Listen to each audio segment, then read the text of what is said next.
Finally आपल्या टावरचं प्लास्टरचं काम आज बाहेरून पूर्ण झालं बरं. पण पप्पाला आहे ना हे एकट्याला करावं लागलं होतं काम. का सांगतो पुढं चला. सकाळी मी आणि मम्मी आलो होतो चहा घेऊन सगळ्यांसाठी इथे. सकाळी बघतो तर काय अर्धीची अर्धी भीत झाली बी होती आणि खालचं काम तर पप्पाने रप चालू पण केलं होतं.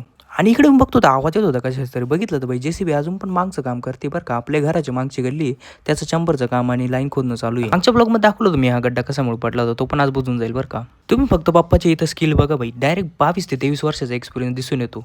22-23 वर्ष दुसऱ्यांचे घरं बांधले आपण, पण आता आपला टाईम आहे. एक वेगळीच प्राऊडची गोष्ट आहे बाई ही सगळी आपल्या फॅमिलीसाठी.